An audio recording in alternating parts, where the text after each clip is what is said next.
Quill Tree Books and Harper Audio present It's Boba Time for Pearl Lee by Nicole Chen, performed by Katharine Chin.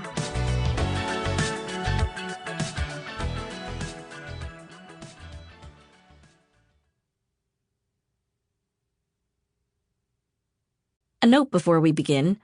For a glossary of business terms, charts explaining how Pearl calculates profits for kawaii crochet, and more, don't forget to download the accompanying enhancement PDF from your audiobook provider or go directly to harpercollins.com/pages/It's Boba Time for Pearl Lee.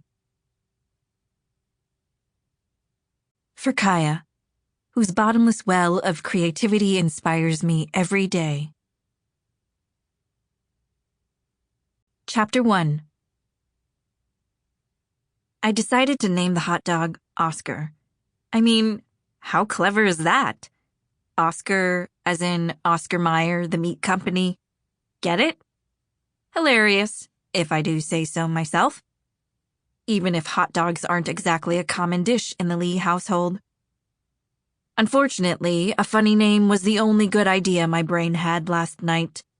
Because after I stitched through the tail end of the yarn and tucked it into Oscar's stuffing, I popped him into my backpack so I could bring him to school.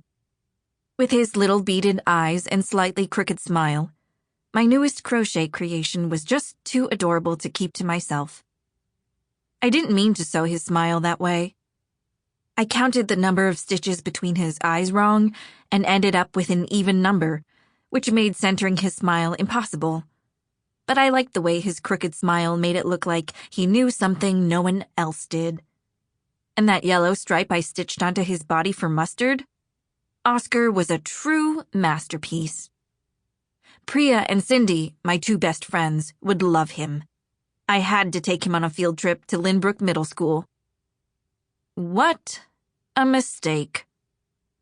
Fast forward to now. The sound we'd been waiting for all day had finally rung, and just like that, 6th grade was over. Summer had officially started.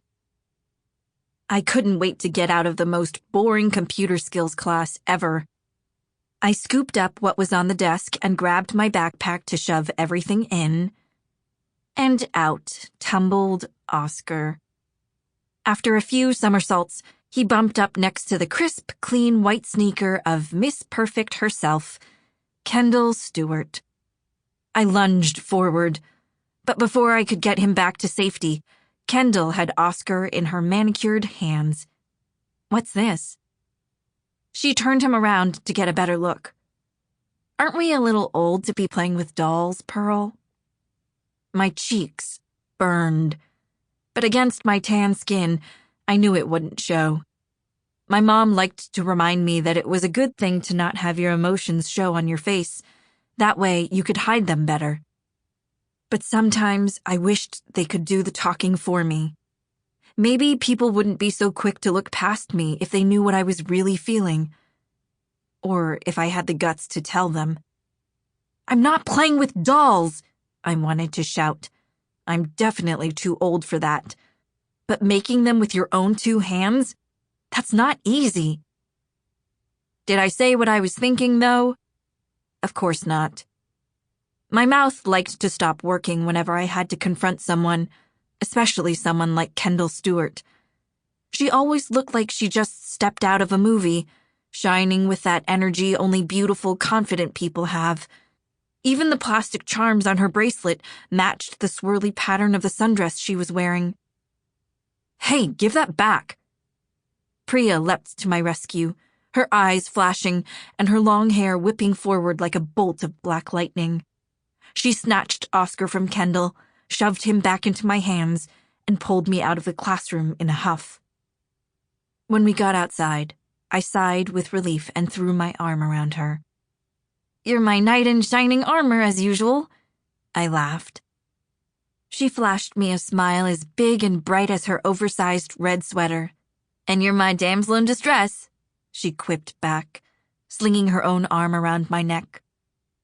That was our running joke ever since we became best. Sample complete. Ready to continue?